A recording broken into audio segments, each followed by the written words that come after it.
Hello. Well, today we are to know more about neutron stars. They are one of the most extreme and violent things in the universe.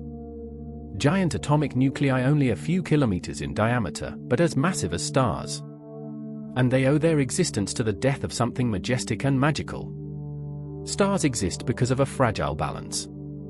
The mass of millions of billions of tons of hot plasma are being pulled inwards by gravity and squeezed material together with so much force that nuclei fuse. Hydrogen fuses into helium. This releases energy, which pushes against gravity and tries to get out. When this balance exists, stars are pretty stable. Eventually, the hydrogen will be exhausted. Medium stars, for example our Sun, go through a giant phase where they burn helium into carbon and oxygen before they eventually turn into white dwarfs. But in stars many times the mass of our Sun, things get interesting when the helium is exhausted. For a moment, they're not.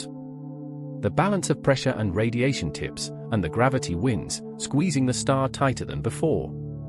The core burns hotter and faster, while the outer layers of the star swell by hundreds of times, fusing heavier and heavier elements. Carbon burns to neon in centuries, neon to oxygen in a year, oxygen to silicon in months, and silicon to iron in a day. And then, the end. Iron is nuclear ash. It has no energy to kill. Give and cannot be fused. The fusion suddenly stops and the balance ends. Without the outward pressure from fusion, the core is crushed by the enormous weight of the star above it. What happens now is awesome and scary. Particles like electrons and protons really don't want to be near each other.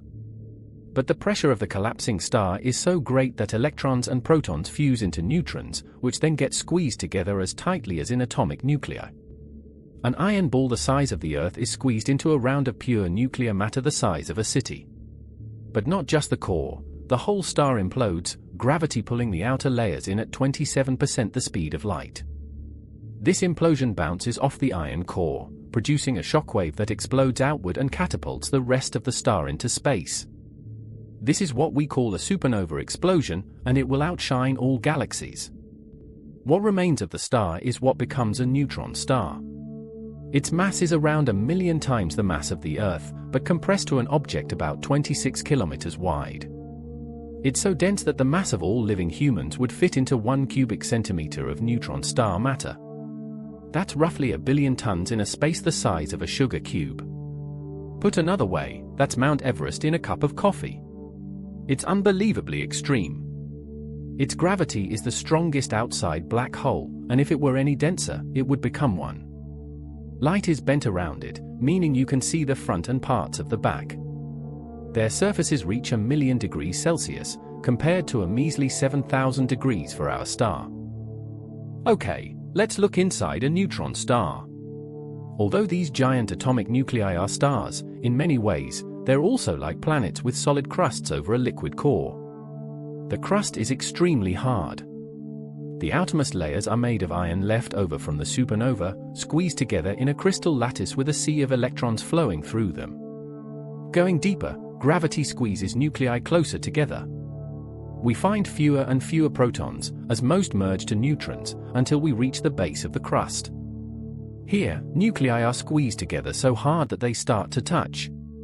Protons and neutrons rearrange, making long cylinders, or sheets, enormous nuclei with millions of protons and neutrons shaped like spaghetti and lasagna, which physicists call nuclear pasta. Nuclear pasta is so dense that it may be the strongest material in the universe, basically unbreakable. Lumps of pasta inside a neutron star can even make mountains, at most a few centimeters high, but many times as massive as the Himalayas. Eventually, beneath the pasta, we reach the core, and we reach the core. We're not really sure what the properties of matter are when they're squeezed this hard.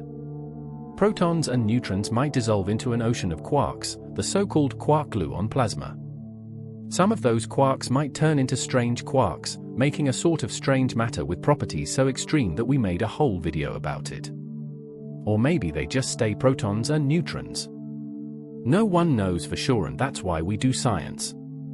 That's all pretty heavy stuff, literally. So let's get down to business. Out of this, in a few days, it'll probably be worth some time. So let's go back out into space. When neutron stars first collapse, they begin to spin very, very fast, like a ballerina pulling her arms in. Neutron stars are celestial ballerinas spinning many times per second.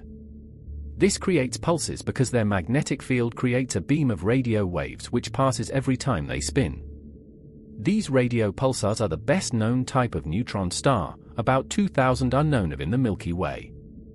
These magnetic fields are the strongest in the universe, a quadrillion times stronger than Earth's after they're born. Subscribe and like for more.